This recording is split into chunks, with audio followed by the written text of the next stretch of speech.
Did you know that they have handmade chips in Chipotle? Handmade chips. You have a flashlight, but you're looking in the wrong corner of the room. Hmm. Shaoshu, that's small tree. Zhongshu, medium tree. Dashu, big tree. Gushu, ancient tree. But spoiler Hmm. alert here, there's no clear term for what makes a gushu gushu. Different trees have different ages. Well, welcome to Between the Cracks, the podcast where we talk about things related to tea and teaware. I'm Dart, and today I'm joined by Hello, hello. It's Derek from One River Tea, Tao Teaware, and the Empty Cup. the Empty Cup Studio. Yeah, that's coming. I can't wait to see that. I can't wait to see I'm that so stoked. further along. In this video, we're going to be talking about 25, 30, maybe even more terms that you ask Derek and I about purchasing tea and teaware. But really, more importantly, why maybe they're not even the right things to actually be asking about. So, Derek, I was in Chipotle last week. Did you know that they have handmade chips in Chipotle? Handmade chips.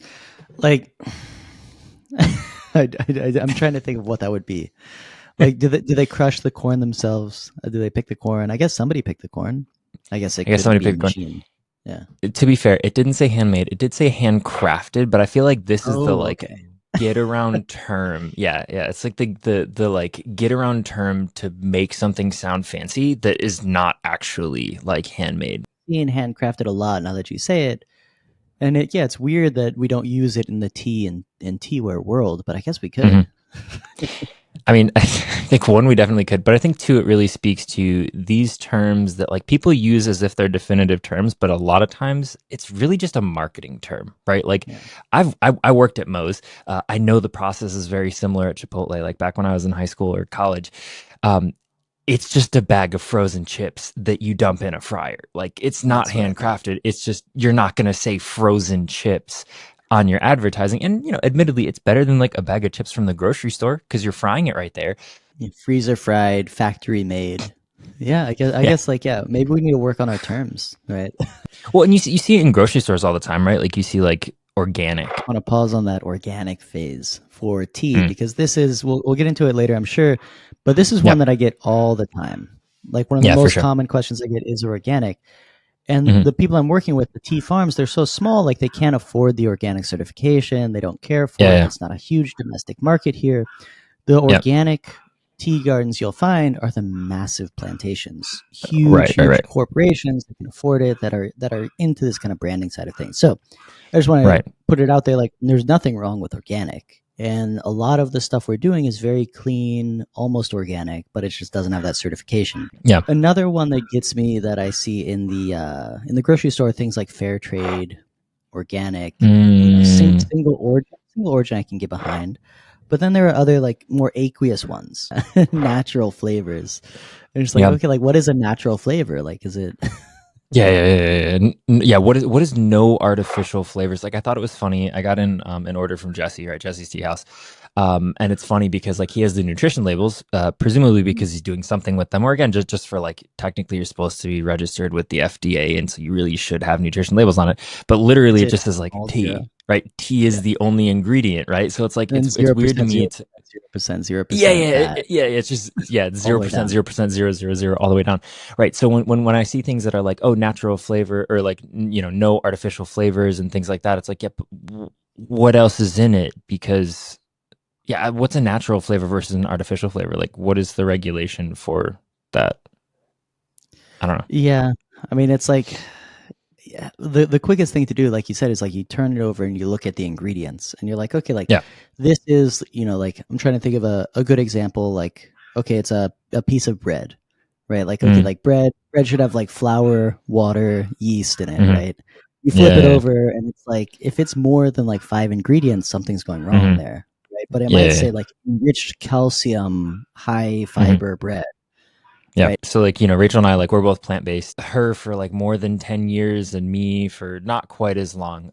But it's just hilarious because you'll see like plant-based tossed on things that are like, well, yeah, duh. Like a bag of popcorn or like a cucumber, right? It's like the weirdest things like, really? There's no meat in my cucumber, in my organic cucumber. Gluten-free Yeah, cucumbers. yeah, yeah, yeah. Right, right, yeah, yeah. Things that are gluten free that are like, well, yeah, obviously. Which I think I don't know why gluten free. I feel like also confuses a lot of people.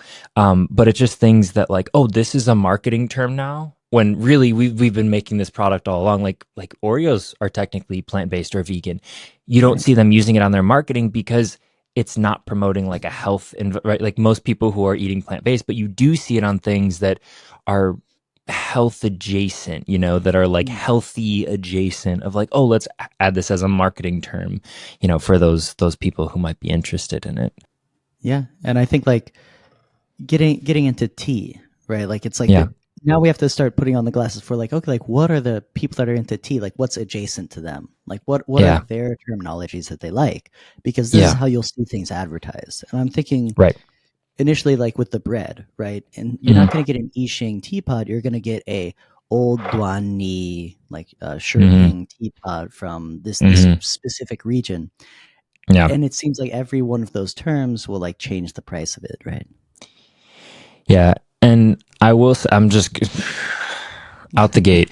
Um, I hate most of these terms, and we've talked about, and like this is probably the most open that like the podcast is the most open that I get. Where like if I'm posting a post on Instagram, like I'm not gonna like shred into something, or if we're, if I put out a reel, like I'm not gonna. I only have a minute, right? I don't have time to actually talk through like the full thought process. But like every single one of those terms almost made me roll my eyes because they don't mean what people think they mean. So you said, not just Yixing. So Yixing's the city, right? Yixing, Right. if you hear about unglazed teapots, right? In the Ming Dynasty, Emperor Julianzhang said, hey, let's do loose tea, right? And Yixing happened to be the city that was being commissioned for unglazed teaware at the time. So it was totally a coincidence. And people act like it was like, oh, it It's was Yixing. It because was of the clay. it It's was it's because like of the clay and the somebody went through and sampled the clay through all of China and was like, Yixing has the best clay. Yeah, no, It's absolutely like not.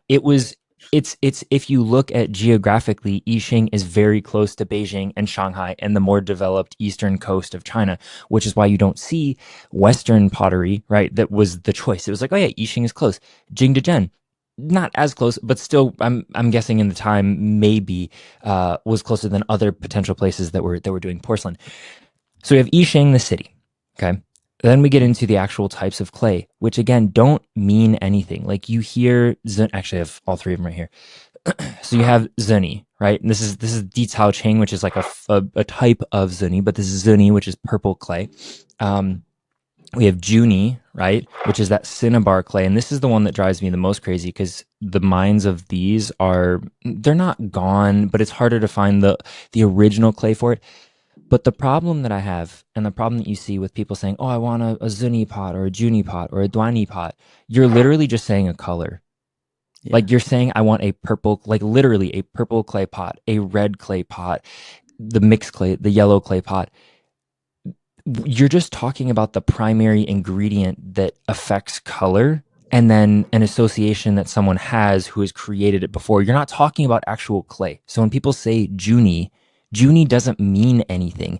It is a iron heavy clay. So when people say like, I want an old Juni pot, you want an old iron heavy clay pot? Like it just doesn't mean anything. And people think it does, and they think that they're searching for this thing, but it doesn't mean anything. Okay, sorry. So First so it's soapbox. that's great, yeah. So we crushed Yixing and now we're crushing Duanni.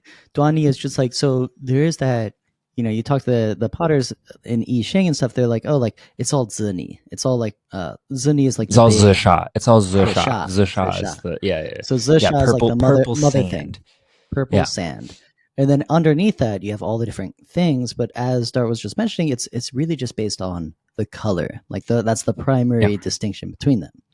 And Yeah. now the other thing I mentioned, like the Lao Duani. What's that Mhm. Lao? Old. An example of what would be the Lao Duani. So it's this Duani just means mixed clay, but you'll see like the younger or the fresh Duani is really bright yellow, whereas like the Lao Duani is kind of like darker, like brownish yellow. But again, Is it you could actually fire it old? in reduction. No, Yeah. you could fire it in reduction to make that clay that is brighter yellow to get it to be darker. You could do that immediately day one.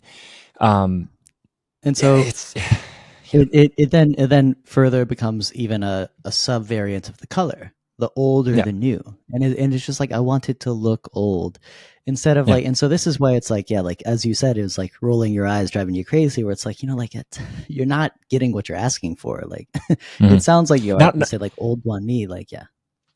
not at the price point that most people are willing to like this original Orjuni pot. I got this one from Yanni from Zishot Mm. Gallery, right? Like this is the only It one. looks This is a beautiful. $400 teapot. Yeah, it's a $400 teapot. It's more expensive than any teapot that we sell.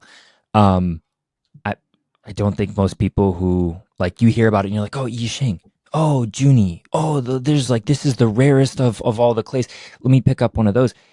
I don't think most people are biting off and buying a $400 new pot or trying to find an old factory one pot. And again, that's factory one's a whole other thing. We don't want to make this whole thing about Yixing.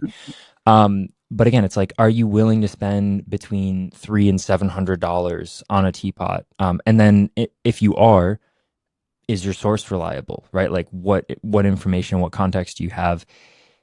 Is your source being transparent in that? I know a couple, but like, I don't know. It's just like you're kind of asking, you're biting off more than you can chew. I feel like in most cases, if you're trying to really pursue that. How about with tea?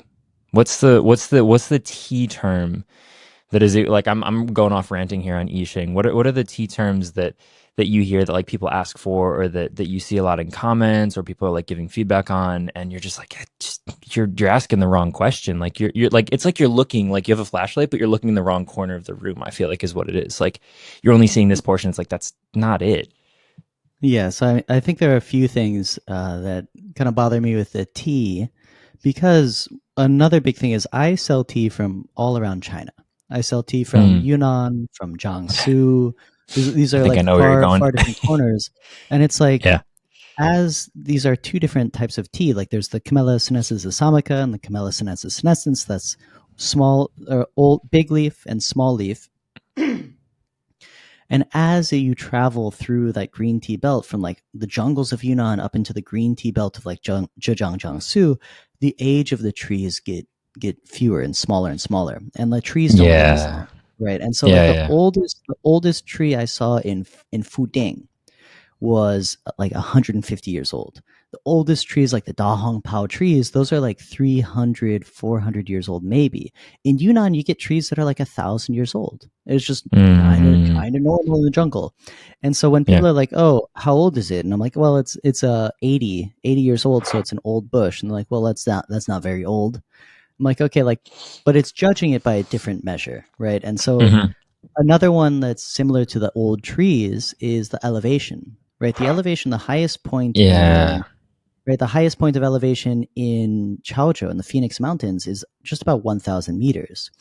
Hmm. And so anything, between 600 and 1,000 is essentially high mountain. But that's not the same in Yunnan. That's not the same in these other places. And Jeez. Sorry. so if you just go into a random tea, like especially like a green tea in Hangzhou, where there's like Hmm. literally no elevation going on, and you're like, oh, is it high? Is it high mountain? And it's like, actually, there are no mountains here. Yeah. There's no Like, Yeah. Yeah. It's not. Yeah. Yeah. Yep. yeah. That's a good And point. so, And I think that goes to people's exposure too, right? Like if they're exposed to Taiwanese oolongs oh, and right. that's their Yeah. like entry into tea, they're if you don't have the context to know like okay, high mountain isn't it's a characteristic of this type of tea, but it's not a characteristic of all types of teas or vice versa, like or going down the pu'er, right? It's like, oh, okay, like oh, old bush or yeah, whatever you want to call it. However, yeah, ancient tree or old what is old arbor or Old Arbor, goosh, yeah. right? However you want to talk, whatever you want to call it, whatever the company calls it. I think this is funny because this gets right back into a gluten-free cucumber, where it's like, oh yeah, it's a high mountain, a high mountain tea from a high mountainous region. Okay, that's Yeah, yeah, yeah. that's exactly what it is. Like, Right, there's no low mountain tea from this region. There's something right, like that. right. Yeah. Yeah, yeah. Or it's like, Yeah, oh, that's a good point. it's a slab built teapot from Yixing. It's like, Mm, yeah. I mean, they're kind of all slab built. That's the right, Yixing thing, right? right, right. Well, and then that goes into like, yeah, this goes into again. I feel like we're not going to be able to get off the Yixing train with this one. When someone wants an Yixing pot because they hear they're slab built and they hear, oh, well, they're built different. It's like, well, yeah, they are, but the $50 teapot that you just bought is not slab built, right? It's not compressed. You're not getting that feeling that. And again, it wasn't until I had many wheel thrown and slab built pots that you can feel that there's this, it's weird levity with the same weight. Like it's Oh it's yeah. just a it's just a feeling. It's not something that like anyone, if you gave someone an I Ching pot versus a pot from anywhere else and they were the same shape, the same form, I don't think that anyone who hasn't held 50, 100 teapots, or at least for several years have been holding teapots, would be able to tell a difference. And then even then, it's like, it's not that big of a difference. I mean, it's cool. It's different, but it's not like, oh, this is better than everything else in the whole entire world. Good. It's just different. It's just a different take. Yeah. It's harder. Takes Harder, longer, yeah. right? Yeah, it's harder to make, right? The fact that it is slab built has like that different factor, right? And so it Mm. is novel in itself, and so it is kind Yes. of worthy exploring just because nowhere else in the world are you really seeing stuff done like this. That's right. Yeah. It also reminds me, thinking back to the what we just mentioned, the gluten-free cucumber, right? I think it starts as something to differentiate it, and then it becomes a marketing term after the fact. And when you were just talking, it made me think of wood-fired teaware, Oh, right? yeah. Yeah. Wood-fired teaware traditionally, right, takes a long time to fire. You have a higher rate of failure because it's fire and it's not uniform, and there's a chance that something gets destroyed more than it ever should in an electric kiln. And that time and energy raises the price. Now, yeah, there is beauty in the pieces that come out of it. You get texture, you get variance, but that also comes from the work. Like, it's not just objectively better, but now if you hear the word wood fired, you expect it to be more expensive. Or if you're if you have teapots, or if you have teaware, if you have pottery, there's an understanding that wood fired work is more expensive, but it's not. And Jonathan talks about this. It's not innately better. It just takes more work, and that work equates to money and time. Yeah. And this is probably the biggest culprit in like the tea scene or the teaware scene that I've seen of people slapping this word onto stuff to raise the price. Yeah. And wood fired, and it's like, how many pieces have we seen that are clearly electric fired or soda fired or something like that, and it's like, oh, it's wood Mhm. fired. I'm like, okay, but it shouldn't cost $1 like if it's wood fired. Yeah, yeah, yeah, yeah, yeah. There is. I think wood fired is the biggest culprit because you can put a cool glaze on it, and I think to the Oh yeah. uninformed, like if you're just like taking a look at it, it has variance and it looks cool, but there is a depth or a complexity that only comes from, you know, 48, 60, 72 hours of clay or wood ash accumulation, as opposed to just like dropping a glaze on it. Yeah. And there's another thing, which is we're getting a little nuanced here, where it's like the wood fire stuff. Like, I feel like it gives them a bigger forgiveness range of, like, you can make like a bad quality teacup, and if it's wood fired and it like warps and stuff like that, you're like, oh, it's because it's beautiful, it's because it's unique and stuff. I got some teacups from a guy, and like they're kind of like the rim is concave, and so like they're Hmm. really not useful to drink out of, but it's like really Yeah. beautiful and wood fired, and he's charging a huge amount for it. Yes. I was so as you know, I've been throwing more recently. And I was watching a video. I was struggling with, I don't remember what it was. I think it was something related to throwing off the hump. And one of the guys was talking about how basically when you're throwing off the hump, it is more organic, right? Because you don't have this single measured thing, and so it gives you an excuse to kind of lean into the, like, that wabi sabi, right? That's what people just Yeah. throw in. It's like, no, wabi sabi is not a style. It's a philosophy. It's a like it's not just like, oh, I punched a knuckle in the side of my Mm. pottery and now it's wabi sabi. But again, that same kind of like intentional lack of uniformity, um, focused on for a moment versus someone who spends their career perfecting something and then pulling it back and then getting into Yeah, making this something is more. more organic. Yeah, This is completely this is different. modern. This is modern art, right? It's like Yeah, yeah, right. Yeah, you see like people like Picasso, and you see like beautiful portraits, like true to life portraits, and then yeah, eventually he goes and just breaks it all, right? yeah. And this is, you have to like kind of learn the rules of everything, and then you can start breaking it. But then the shortcut to it is to be like, well, it's wood fired, it's natural, and I'm like, Hmm. yeah. Yeah, And so in Jing Dejian, I saw a lot of pieces that were beautiful, artistic, look cool, but incredibly not functional. And I just like would instantly see it. Like the spout would be not the right shape, it would not pour right, but it looked beautiful. And yeah. so sometimes these terms are ways not only to raise the price but to justify uh, kind of like the virtues of the piece, right? Poor craftsmanship, To excuse right? it, I yeah. mean, yeah, Another culprit here is Factory One, and sorry, I'm just firing shots here. I all the pieces I've seen from Factory One are just terribly crafted.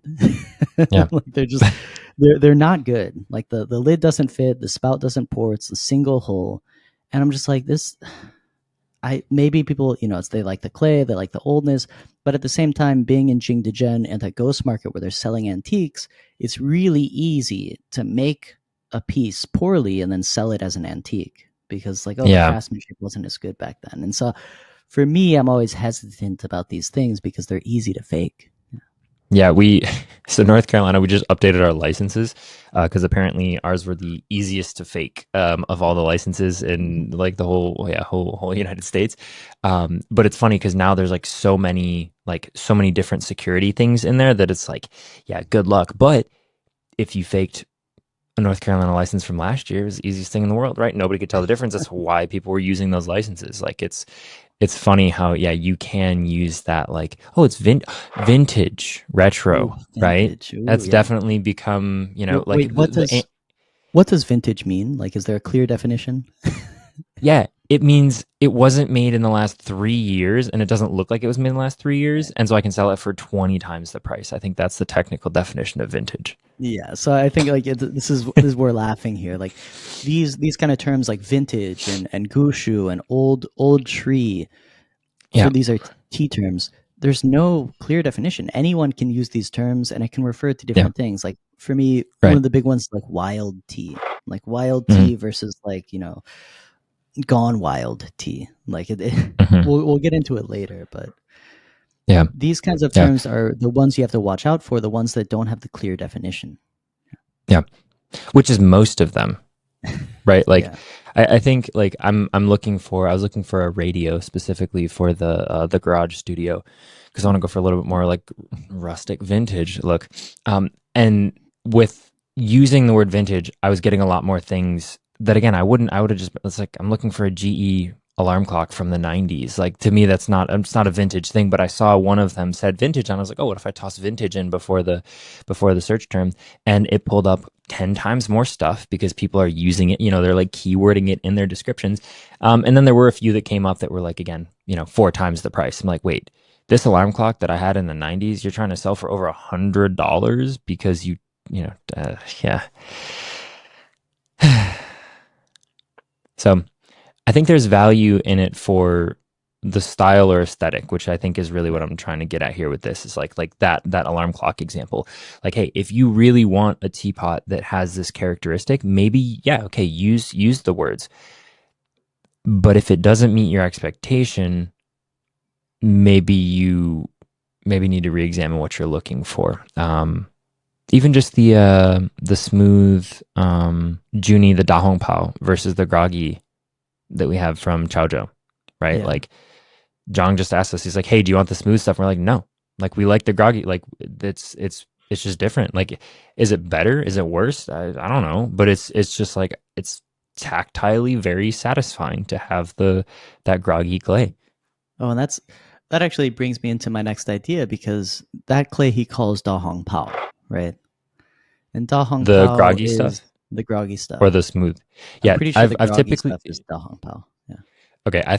When we were messaging last week, I thought he was saying it the opposite, which I thought was ironic because I've always heard the groggy stuff called Da Hong Pao. Yeah, so Cool. that checks out. Yeah, Yeah, no, I think I saw you were slightly confused in that, but yeah, but yeah, no. So for him, he calls it Da Hong Pao, which Yep. is, if you don't know, it's a type of oolong tea from the Wuyi Yep. Mountains.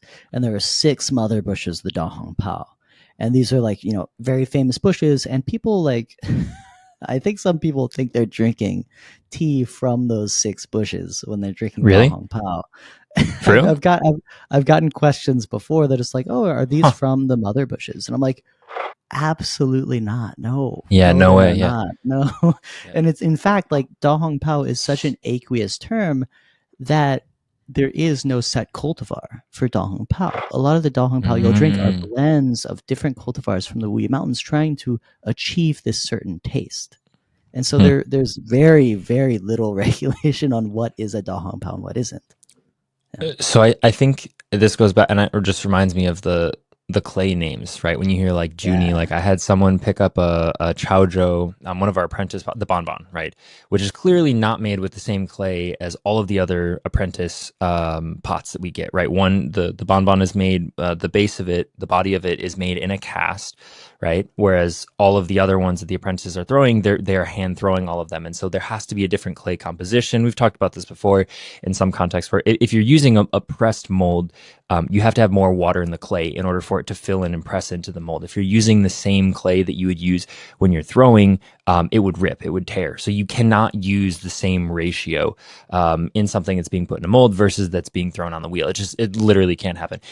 And he asked me what type of clay it was, and I said Junie. And he just turned around and walked away. It was like insulted that I like called it Junie. And again, it's like I think there's this difficulty with the language barrier of like when I say Junie, I don't mean any specific clay.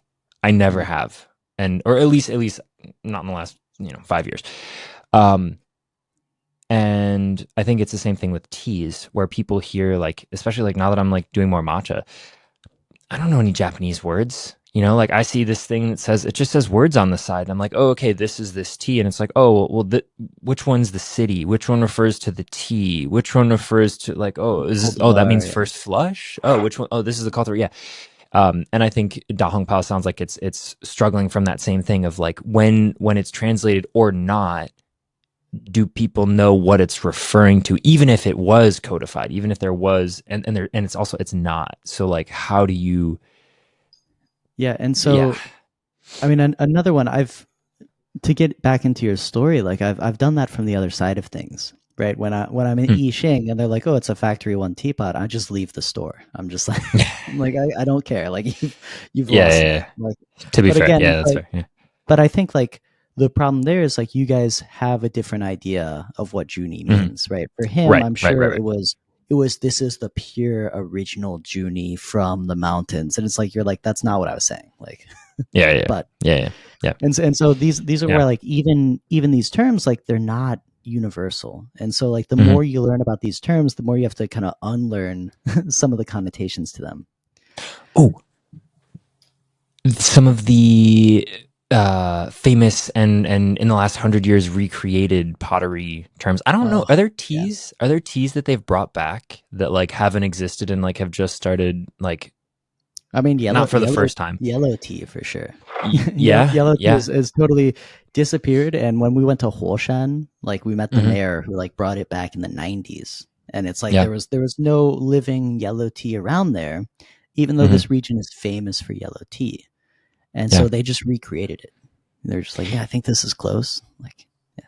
And not for anything, like I know it's not different, but like if people don't have the history lesson to know, like, oh, this is supposedly really old versus like this is supposedly new, right? If you just jump on and you're like in the middle of the thick of things, you come in, you're like, whoa, pu'er and white tea are both really really popular teas that have been around forever, and it's like, well, what about pre the saying for white tea in Fudang, right? Like when they weren't making only white teas, Oh it's yeah. like that was this century, right? Like that's not Yeah. like. Yeah. It was all like black tea in the region, Hmm. right? Like they had some really nice black tea. Yeah. And then eventually, yeah, like certain things. And so you have to be aware of like, that's another thing where it's just like the ancient history of tea. It's like, Hmm. okay, like how ancient is this stuff? Like, anyways. Yeah. Yeah. So some of the things I was referencing or thinking of in the things that we give a lot of weight or name to, or try and connect those. And I remember we were even trying to do that when we started Oh yeah, sourcing. I'm trying to think of like the Juyao, yeah, all of the the Junyao, Song yeah, all Dynasty of the kilns. Yeah, the five Song Dynasty kilns. Uh, Spoiler alert. Sorry if it ruins anything for you guys. They're all recreations. Okay, no one has the recipes for any of those things. So the Ruyao is the most famous among them, right? That crackle glaze. That's again, it's soft. It has crackles in it, which again, typically in the pottery world is seen as a 缺点. a flaw, What? a flaw. A flaw. Thank you. I don't know why. I don't know why I always forget. That's like one of the, I Yeah, don't speak that much Chinese anymore, but there's still just certain words Tradian's that I'm really like, useful. yeah, Tradian, Chilean, Yodian. super useful. Yeah. So yeah, typically in the pottery world, if there are crackles in the glaze, it's seen as a flaw. But because the tea oils stain the ruyao and it actually gets darker over time, it's seen as something that's good, as a yodian, not a chuedian, right? Not a flaw. Um, and so now you have people who are recreating this old form back from the Song Dynasty, but like really all they're doing is finding a soft kind of creamy glaze that they can make the recipe on that crackles in the way that they want it to. And like I've seen some with really fine cracks. I think that looks kind of ugly. I like the kind of more bigger, more broad cracks personally, but it's all just made up. So like there is no like, oh Ruyao back to the so nobody, everyone's recreating it. They're sitting in, and it's not a bad thing. It's just like think of like it's at a university, right? It's people Right. are trying to recreate and emulate this old thing, but there's no continuous history of it. Yeah. It's trying to bring back an old art. Yeah. And so in my recent podcast, Tea Soup, I talk about I Ching versus Jing Jingdezhen, where Mm, Jing Jingdezhen has that clear break in its history of like yeah, teaware making traditions, and these are like the yeah, kilns and stuff. Whereas it seems like it's a cut down tree, and then somebody's grafted a new shoot onto the trunk. Where hmm hmm it is coming back. It's trying to emulate it, but it is not the same from the same yeah, root. yeah. And I don't think there's any. I think Yeah, that's we there's should be nothing wrong. celebrating that, right? I think that that's the missing link in a lot of the terms. Like when you see like all the five Song Dynasty, any of those kiln names. I guess Yixing. Yixing's kind of weird because it is a little bit more continuous, but like you talked about in Right. that episode, it's kind of a dying place. Like it's not Yeah. really like there's not a whole like ton of new things happening in Yixing comparatively to the other tea and pottery regions in China. Right. Um, I'm trying to think of the other examples of like some of the old things. Oh, Qinghua, right? You mentioned Qinghua, right? How it was illegal, right? The blue and white porcelain was completely illegal, right? And it's like, well, this can't be continuous, right? Like it was illegal. There was a full generation. Maybe there's some books, but like, yeah, there's a break, right? There is a Yeah. break in between. Yeah.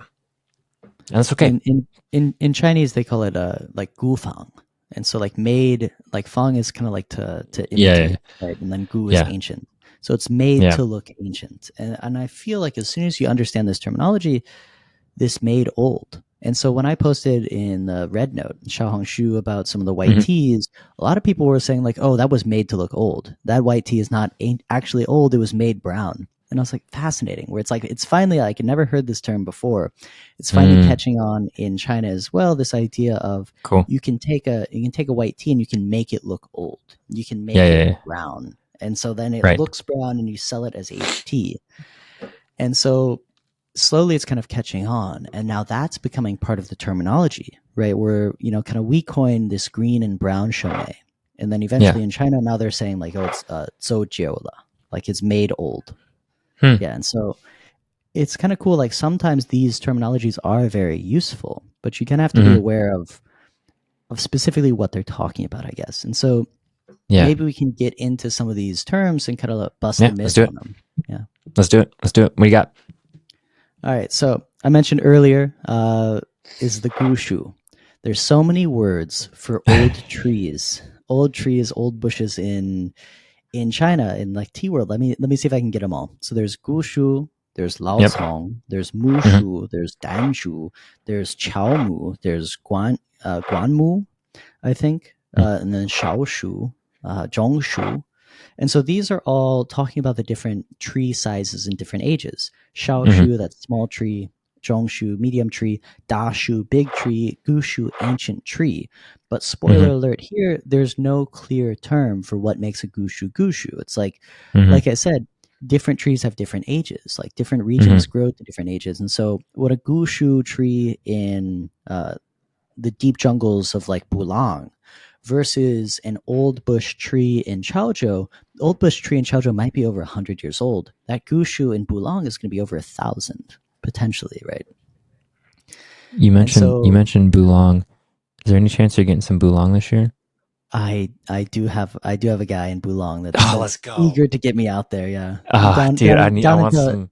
Down into Bada Mountain. Yeah, in the Jianglang village, which is just core production region. This guy, I've seen his posts on WeChat, and it's just like it's deep, culturally rich kind of stuff. Like he's always doing the traditional music and stuff. So My son destroyed this. So this is from the July 2022. I have right here, White Suit Tea Club. So 2016 Bulong. This stuff is rough in the best way, and I've only had like 3 other teas that I've tasted that taste like it. I feel like people, every time I see Bulong, it's a show, and I'm like, don't give me a Sheng Pu'er that's Bulong. Like I want something rough that's Sheng, not show.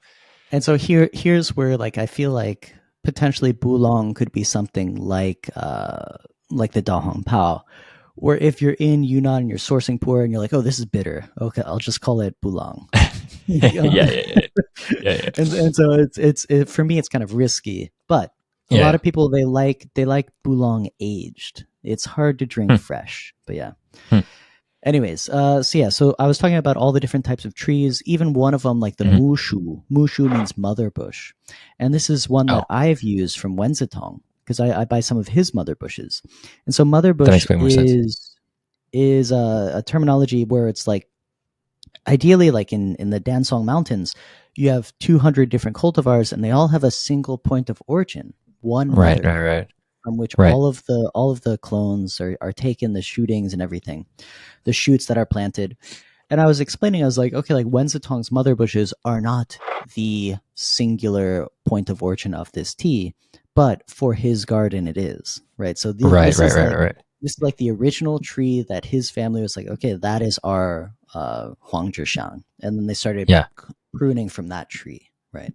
Yeah, because they can't just go to the mother bush and just get a cutting from the original one, right? And even so, like the locations of these are unknown. Anyways, so even when I use that term, it's not 100% accurate according to how everyone views it, right? I have to kind of clarify on how I'm using that term. Yeah. Another one for tea specific is the idea of like the maker. I mentioned Wenzitong. Who is Wenzitong?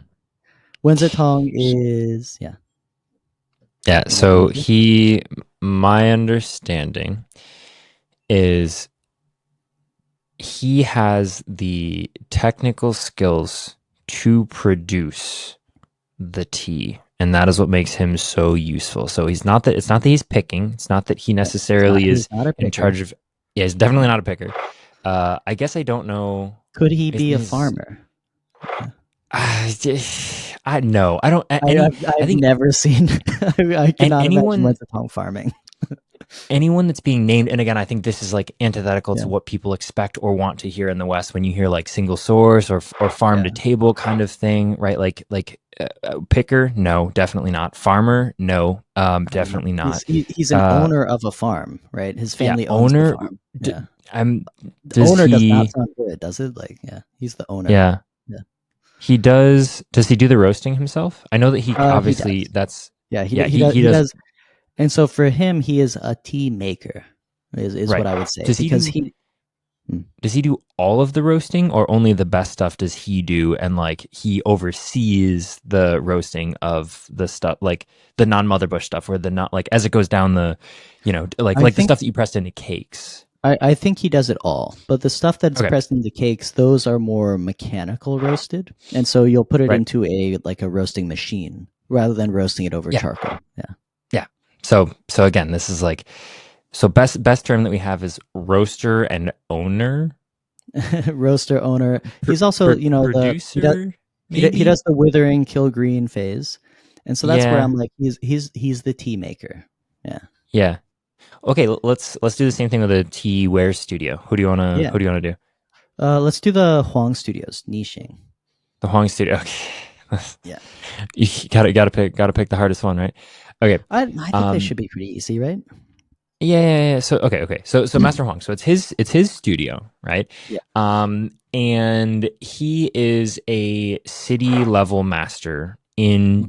Qinzhou, right? So he's a Yeah. city level master. He got his city level masters when we started like Tao Two, or like the same year, I think Yeah. 2020 or And I 2021. and Yeah, I met his teacher who is a Jiangxi level master, right? And so yeah. So the it next level, it's provincial master. Yep. next level up, yeah.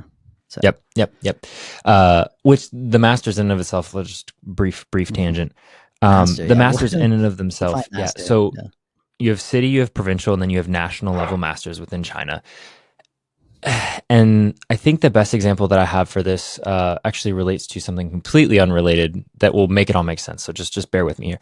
So when I was getting my visa to go over to China originally, I remember the Chinese government wanted notaries in America to say something very, very specific. Like they wanted them to basically authenticate my documents. That's not how notaries work in the United States. Notaries in the United States say, I verify This this is official. person in front of me signed this document, said that this document is true, and I just witnessed this person. I just verified their ID, basically, right? That's all notaries are doing. In China, if you are a notary, you are authenticating documents, period. Like you will go check the stamp from the university to verify that that person actually graduated from that university. You will they're actually verifying the documents. So the reason that I bring that up and how this relates to the national or the city and provincial level masters is there is a more strict process for getting accredited for things in China. But at the end of the day, if you have a lot of money and a lot of guanxi or good relationships, you can also just buy the title too. So it's also kind of a loaded thing where like there is a lot in it, but there also you can still fake it, right? You can still fake it. So Master Huang, city level master. I remember the first wood fired pots that we got from him were from a friend, Yeah. right?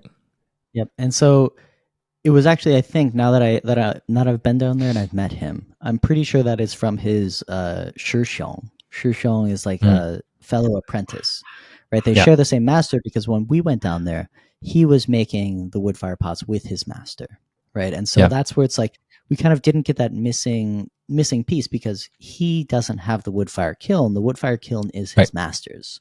And so right, now what he's doing is he's bringing his pots to the master's kiln and firing it together. But when he right. first got it, he just like picked them up from his friend who was doing it with his master.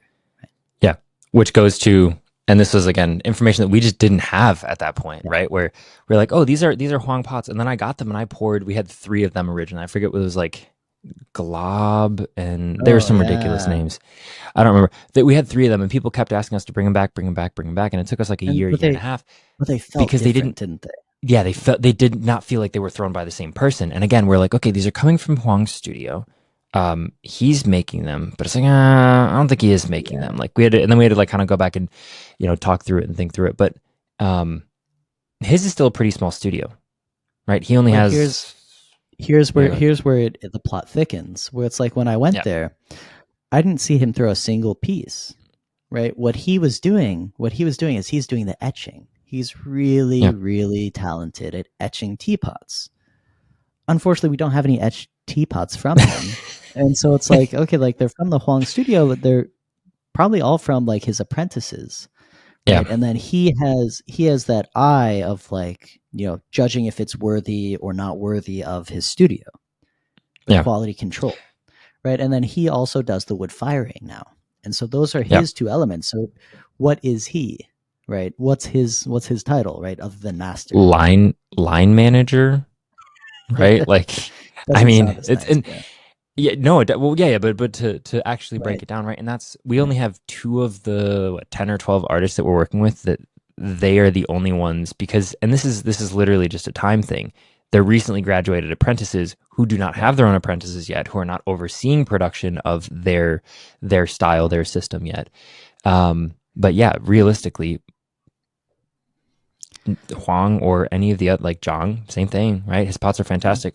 Line manager, producer, quality control expert, Right. Like, The only thing that Jong really does all through are these clay kettles, the Zeppelin kettles. yeah, This is like the yeah, only piece from the Jong studio that's completely Jong, right? right, But right, everything else, it's like he's just a part of the puzzle. And yeah, so this is really funny because this is so true with tea, right? Where it's like, okay, like, is he the picker? Is he the processor? Is he the roaster? Is he the maker? Is he the presser? Is he the there's so many hands involved in making these things, and it's yeah. so easy to get a reductionist view and be like, Mhm. oh, it's a single person studio or something. Well, going to using, I mean, a super personal example that most other people in the world probably don't have. Um, for you, how much of that tea did you guys make this year? That you the cake, I have it back here somewhere. Oh yeah, The yeah. So that was I made a micro batch of Yep, the white tea, and yep. that I have that's totally handmade by me, picked, processed entirely by me. I was only able to Right. make like 200 grams of it, and then we saw 200 that grams. 200 grams. A So tea like cake. not yeah a tea cake, yeah. And so, but then what we did is we took that and extrapolated. We had the villagers help us. We picked it all together. And so, like, yeah, like we picked a very small portion of that. I think we probably picked like a pound. And so, like, of like the tea that we picked ourselves, that's not even like, that's like 2 or 3 tea cakes worth of tea. And Yeah. then what we did is all laid it out on the racks. We did a lot of the withering process ourselves, Hmm. but we also had the masters helping us with it. And so, like, for white tea, it's kind of weird. Like, is that considered making it by just like laying it out and then heaping it together and laying it out again? Yeah. Yeah, I think that goes back to like handcrafted, right? Like it's the easy like right. yeah. You just slap it on and it's like, well, you put the chips in the fryer. All right, that's handmade. You did a third, 2/3 of the process. Okay, well that was handcrafted by Derek Poskin by One River Tea, right? Like, Oh, here's another one. I mentioned like produced, right? Producer, mhm. maker. Think about music, right? Like music producers. What are they doing, What do right? producers do? Do you know what producers do? Like what's his name? Rick Rubin. Rick Rubin, like he's almost like a spiritual guide to these makers, to these like actual like musicians and artists, and he just like lets the creativity come through. Like, Is I see the same thing. Like now that I'm like more into movies and films and stuff like that, I see yeah, producer like Maddie produced Danny right. Gewirtz's feature film, and I'm like, what the heck? Like, and why are there 6 of them? Like, why are there six? Like, are they coaches? Are they hype guys? Like, they're not Are they the assistants. money Like, men? it's Yeah, yeah. I just don't understand what a producer is. I don't I Yeah, don't get so it in that maybe context. that's the term we should start using. Yeah, because it is kind of like just that general like you're if if Master Huang is producing these teapots, you can expect a certain level of quality, and like I that think producer initial is like probably good. Yeah, yeah, so that yeah, initial batch of teapots that we got that were wood fired by a friend, he wasn't the producer on them, and the right, quality was kind of below our standard expectation. It seemed like. right, right. So yeah, so I think as you mentioned, like line manager, I think Sorry, producer say is that probably again. the more. As you mentioned, like line manager, I think producer is probably the more apt kind of description for these people. Yeah, It's more eloquent. yeah, Sounds better. And again, it is more accurate, right? Like this isn't yep. these are still like they have to be successful artists in and of themselves before they can do this, right? Like you could have a line Yeah, manager who like could just manage a line and they're really good at managing, but they don't have the skill set. Like there is still like they came up as a potter first right. and then they're overseeing the production. Yeah, the producer. Yeah. Well, I Yeah. think All right. maybe I don't know if Rick Rubin can actually play music, but anyways, All a right. few We other said terms, some other terms yeah. here. And these are ones that you'll see a crossover in like the food marketing and stuff like that in the grocery store. So Mm. high quality, Wait, rare, who I want to know. Okay, go ahead. artisan, premium, top grade. Like Um, what do these mean? Right? They're just like I could just yeah, add 5 of those onto like my tea, and it's like, oh, it's the top tier, premium, ultra rare, high quality artisan Pro, tea. Pro.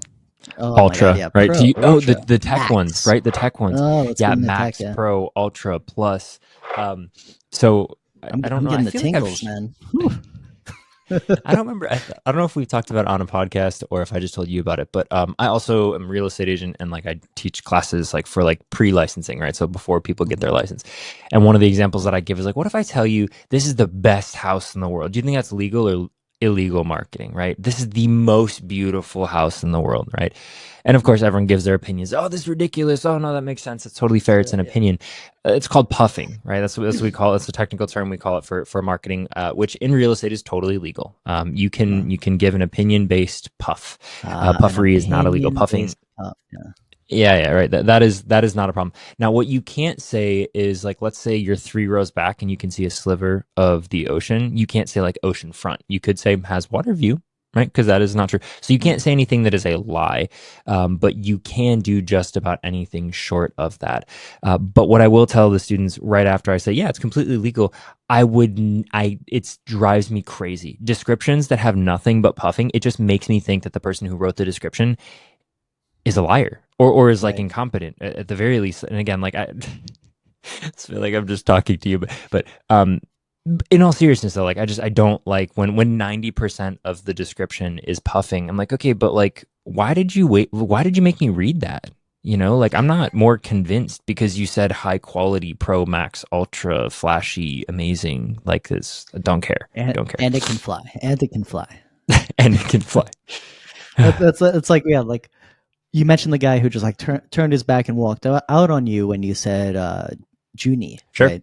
sure, And sure, so yeah, sure. it's like when people start puffing like that, where it's like, oh yeah, it's single origin clay, high mountain clay, aged clay from the 80s. Yeah, I'm just like, okay, I'm getting out of here. Yeah, we also didn't. That's another reason why when I say, like the Junie example, going back to that one, single origin clays in China don't exist. Oh, fired. Shots fired.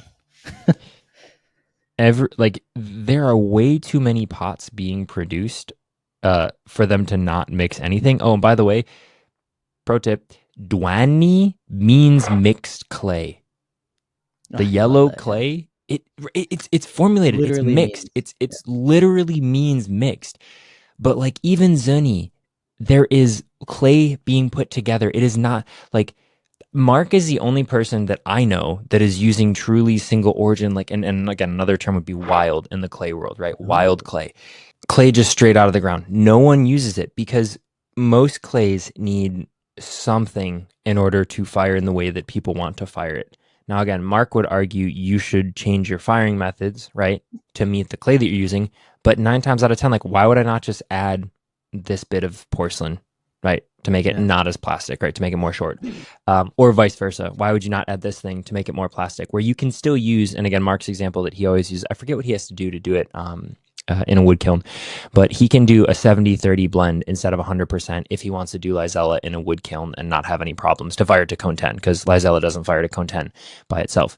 So it's the same thing with every single clay in China. They're firing, okay, we want to add 20% of what is not the clay to get it Right. to the optimal place in which we could fire it in the same conditions as all of the other things because they have these giant kilns.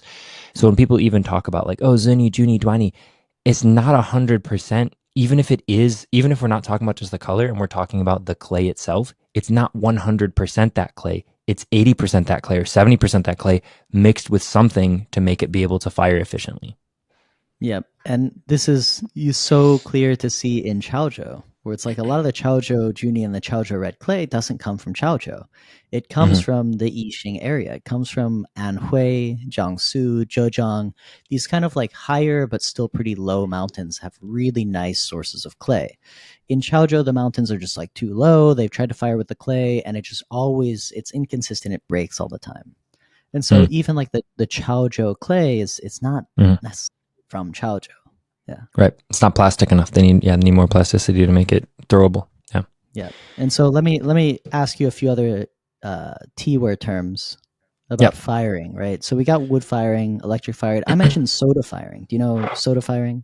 How to Yeah, explain it? so soda firing, yeah, so you can soda fire in gas or in wood. So it's just what you're adding. So if you're adding soda ash, you'd say that's soda fired. But you could do that in a gas kiln or you could do that in a wood kiln. Typically for the ones that we see that are soda fired, like I think of the Genshui ones, I Mhm. would guess that those are soda fired in a gas kiln. And the reason is because the way that it's projected looks very consistent. Gas, it can be fired in reduction, like with Mark, right? You can fire it in reduction, but it's not quite as volatile. It doesn't quite move as much as wood. So I would think that those are soda fired in a gas soda kiln, not a wood soda kiln, if I were to guess. But yeah, so soda kiln is just talking about introducing soda ash into the firing to get the flashing effect, as opposed to wood ash would be what you would use. Like if you're just saying it's Natural just a wood wood ash. firing, it's Yeah. using wood ash as opposed to soda ash. But again, you could have a wood firing wood kiln with soda ash or with wood ash. It's just So what so you're it's kind of using like to, that yeah. natural process versus an artificial process. The artificial process is adding, the soda ash in a kiln where like there would be no ash. So a gas kiln, electric kiln. Um, let's see. You also mentioned reduction, fired in reduction. Mhm. This means without oxygen, right? Uh, yeah, deprived of oxygen or fired inefficiently with oxygen, right? So Okay. there's like when you think about like a fire, right, and you open a window, right, and then the fire has everything it needs, right, so it can grow and keep going. It has enough oxygen. If you deprive it of oxygen, it has to pull from somewhere in order to be able to breathe. And what it does is it pulls from the clay, and when it pulls from the clay, that changes the color and the characteristic. That's where you get like any pretty much. So this is again another fun fact that I don't think most people realize. Um, Almost every single clay in China that we talk about, from Qinzhou, from Jianshui, Juni from Chaozhou, and Juni from Yixing, they're all iron heavy red clays. If they're fired in reduction, they turn brown and black. So when you Mm. see Jianshui is like black normally and Qinzhou is normally brown, it's just a high iron clay fired in reduction. They're different characteristics. Like Qinzhou and Jianshui are finer, more homogeneous particle, right? So the particle sizes are smaller and they're more even, but it's still a high iron clay, which would be red if it was fired in oxidation. When you deprive it of that oxygen in the kiln, it turns to the brown and then in some cases black. And then again, you can burnish it away to get different colors underneath. But yeah, does that answer your Yeah. question? No, that's Second, great. So yeah. So cool. reduction. Then the other side of that is oxidized. Fired in Oxidation. Yeah, oxidation. Yeah. oxidation. Yep, yep. So oxidation would create that really bright red clay in the Yeah, so final it's just state fired with with enough again oxygen. efficiency. Yeah, efficiency. It is the right amount of Mm. oxygen. You can fire an electric, a gas, or a wood kiln in oxidation. You can only fire a gas or wood kiln in reduction. You cannot fire an electric kiln in reduction because you can't make it inefficient because there's no heat in the atmosphere. There's no fire, right? There's no fire, so you can't make that fire starve because there is no fire. So I have a few for you for tea. So you know much more about Eastern culture, philosophy. Uh, what are the zodiacs? What is that called? Astrology? Yep. No, is it astrology? Yeah. Uh-huh. Okay. Yeah.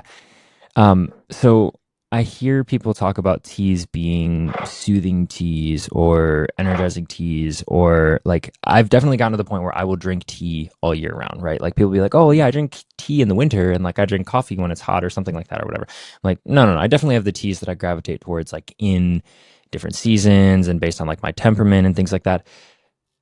Can you speak to any of, I know you can speak to all of it, but can you can you give us the 101 on, if somebody's like looking for a tea, like, and I'm trying to find something and I'm like, oh, I don't know, like, is this, yeah. Yeah, so I think this gets into the traditional Chinese medicine of things where every food, every herb, every drink has like hot and cold energies to it.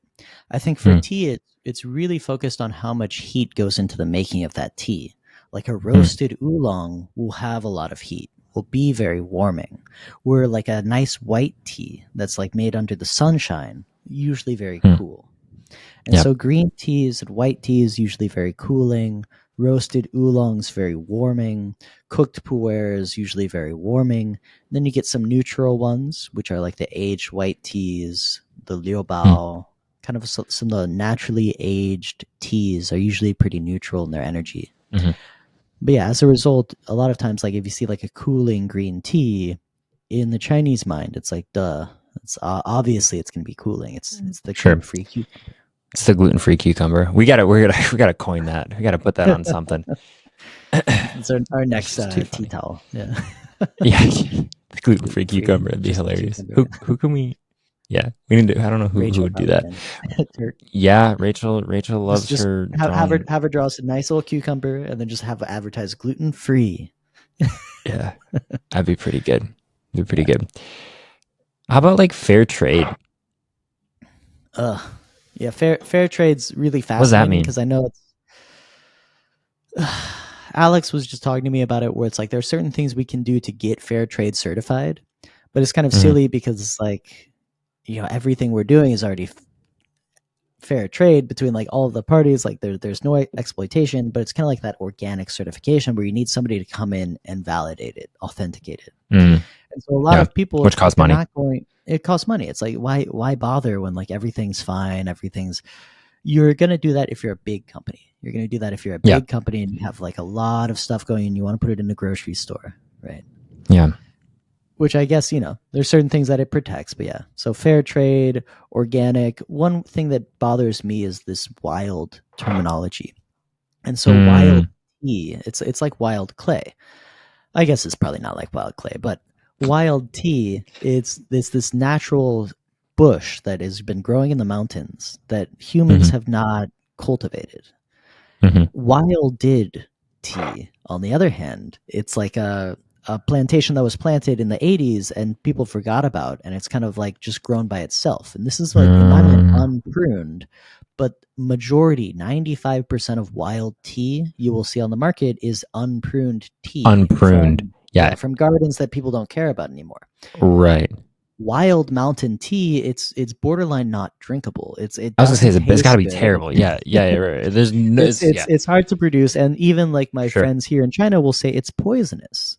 Like it's not cultivated for humans to drink. Yeah. Interesting. So I'm trying to think if yeah, there's so the anything wild that's. tea bothers me a lot.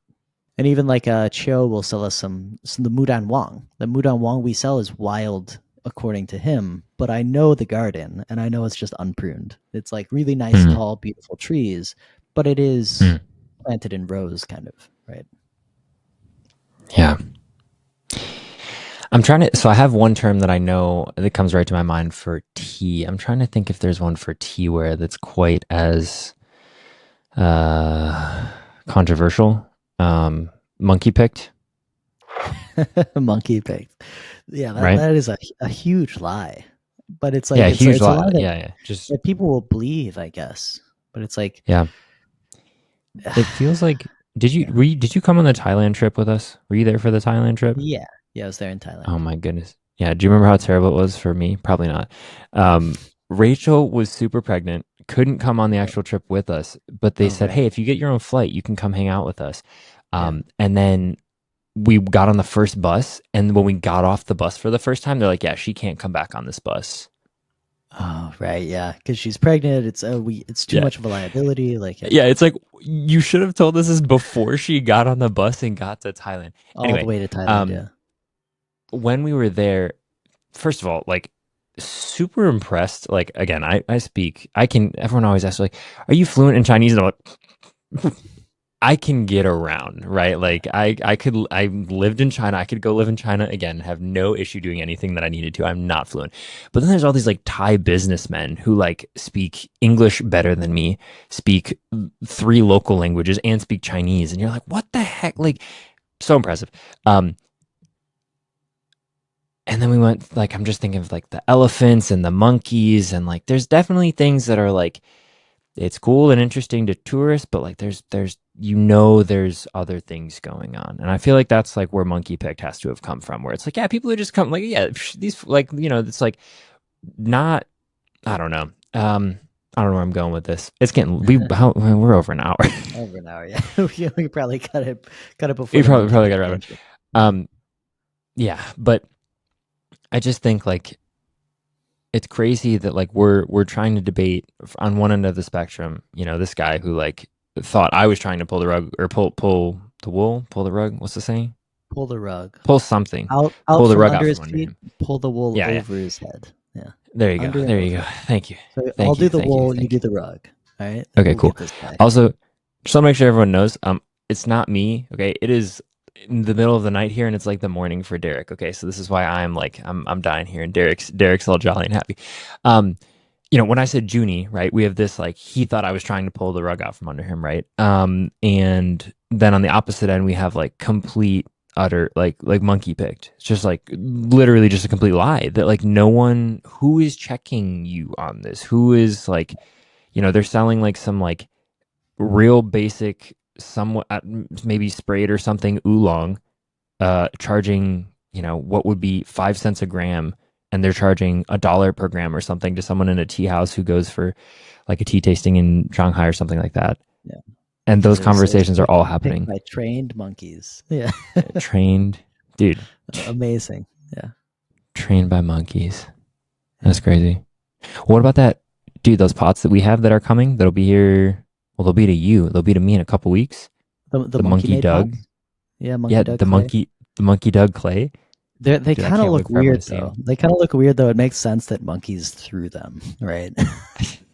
No, monkeys dug the clay. They dug the They clay, threw but them. I feel like they threw them after, yeah, after they were made, before they were You fired. guys, you guys will have to see. You guys have to see. You'll know when you see them. Yeah. All right, that is all for Between the Cracks. We'll catch you guys next time. Peace.